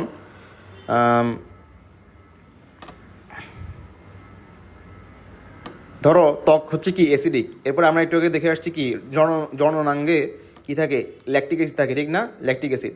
এখন কোনো কারণে ধরো কথার কথা কেউ অ্যান্টিবায়োটিক খাচ্ছে, অ্যান্টিবায়োটিক খাইলে কী হবে, শরীরের যে ভালো ব্যাকটেরিয়াগুলো আছে সেগুলোও মারা যাবে, মানে তুমি খারাপ জীবাণু ব্যাকটেরিয়া মারার জন্য নিছো, বাট ভালোগুলো মারা যাবে। ভালো ব্যাকটেরিয়া মারা গেলে কী হবে, যে ব্যাকটেরিয়াগুলো ল্যাকটিক অ্যাসিড তৈরি করতেছিল মানে ল্যাক্টোব্যাসিলাস, তারা মারা গেলে তাহলে আর অ্যাসিড তৈরি হবে না। অ্যাসিড তৈরি না হলে কী হবে না, ওই জায়গাগুলোতে তোমার ছত্রাক বেড়ে যাবে, মানে ক্যান্ডিডা নামক ছত্রাকের আক্রমণ হবে। ঠিক আছে, আচ্ছা, এরপরে আমাদের শরীরের যেগুলো হচ্ছে শরীরের মানে যেই অংশগুলা বাইরের সাথে সম্পর্কিত, যেমন আমাদের চোখ, আমাদের নাক, আমাদের মুখ, ঠিক আছে, কান, তাহলে এগুলার যেহেতু বাইরের সাথে সরাসরি সম্পর্কিত, তাহলে এগুলোতে জীবাণু আক্রমণ হওয়ার চান্স খুব বেশি। এজন্য এখানে কি দেওয়া আছে, প্রোটেক্টিভ মেকানিজম দেওয়া আছে, যেমন অশ্রুতে, নাসিকা ঝিল্লিতে, লালাইতে লাইসোজাইম দেওয়া আছে। এরপরে সিমেনে স্পারমিন নামক একটা কেমিক্যাল দেওয়া আছে। দুধে ল্যাক্টোপারক্সিডেস নামক একটা কেমিক্যাল দেওয়া আছে, যাতে এগুলো জীবাণুকে মেরে ফেলতে পারে। ঠিক আছে, তাহলে পরীক্ষা প্রশ্ন আসবে, অশ্রু, নাসিকা ঝিল্লি মানে চোখ, নাক, কান, চোখে মানে অশ্রুতে, নাকে নাসিকা ঝিল্লিতে এবং মুখে লালাই, ঠিক আছে, 3 জায়গায় লাইসোজাইম আছে। এরপরে সিমেনে স্পারমিন আছে, আর দুধে ল্যাক্টোপারক্সিডেস আছে। আর কানের ভিতরে কি আছে, সিরোমিনাস গ্রন্থি থেকে সিরোমেন নিঃসৃত হয়, এটাকে বলা হয় কানের মোম। ঠিক আছে, আচ্ছা, এরপরে পেটের ভিতরে কি আছে, আমাদের পাকস্থলীতে হাইড্রোক্লোরিক অ্যাসিড আছে। লালা গ্রন্থিতে আছে লাইসোজাইম। ওকে, লালা গ্রন্থিতে আছে কি লাইসোজাইম। আচ্ছা, তো এই কারণে মুখের ভিতরে জীবাণু আর বাড়তে পারে না। এবার পাকস্থলীতে আছে কি, পাকস্থলীতে আছে হচ্ছে হাইড্রোক্লোরিক অ্যাসিড। এর পিএইচ কত, 1 থেকে 2 এর মতো। ঠিক আছে, এরপরে যকৃৎ থেকে পিত্তক্ষরণ হয়, পিত্তের রস হচ্ছে ক্ষারীয় রস। গ্যাস্ট্রিক জুস হচ্ছে অম্লীয়, আর পিত্ত রস হচ্ছে ক্ষারীয় রস। ঠিক আছে, আচ্ছা, তাহলে আমাদের ক্লাস আজকে এ পর্যন্ত। আমরা হচ্ছে ফার্স্ট লাইন অফ ডিফেন্স মোটামুটি ডিটেলসে পড়ছি। নেক্সট ক্লাসে আমরা বাকি টপিকগুলো আলাপ করব। ওইখানে অ্যান্টিবডি নিয়ে, মানে ওইখানে আর গুরুত্বপূর্ণ কিছু টপিক আছে, ভ্যাকসিন নিয়ে টপিক আছে, অ্যান্টিবডি নিয়ে টপিক আছে। তাহলে ওই জায়গাগুলো পরীক্ষার জন্য খুবই গুরুত্বপূর্ণ। এবং আজকে আমরা যে এগুলো পড়ছি, প্রত্যেকটা জিনিসের কম্পোনেন্ট মানে কী কী অংশ আছে, প্রত্যেকটা লাইন অফ ডিফেন্সে প্রথম প্রতিরক্ষা স্তর, দ্বিতীয় প্রতিরক্ষা স্তর, তৃতীয় প্রতিরক্ষা স্তর, প্রত্যেকটা স্তরের কী কী অংশ আছে এবং কোনটার ডিটেলস কী, কোন জায়গাগুলো থেকে প্রশ্ন আসবে, প্রত্যেকটা জিনিস আমরা আলাপ করছি আজকে। ঠিক আছে, তাই তোমরা যারা যারা শুরু থেকে এ পর্যন্ত ক্লাসে ছিলা, সবাইকে ধন্যবাদ। আর আমাদের আজকে মানে 10:45 একটা গাইডলাইন সেশন আছে সেকেন্ড টাইমের জন্য স্পেশাল। ঠিক আছে, তাহলে এখন বাজে 10:30, এই জন্য আমরা ক্লাসটা আজকে শর্ট করে ফেলছি। তাহলে তোমরা বরাবর 10:45, ঠিক আছে, 10:45 একটা গাইডলাইন সেশন আছে, ওর জন্য প্রিপেয়ার হও এবং সবাই ওইখানে জয়েন করো। ঠিক আছে, ওইখানে গুরুত্বপূর্ণ কিছু কথাবার্তা হবে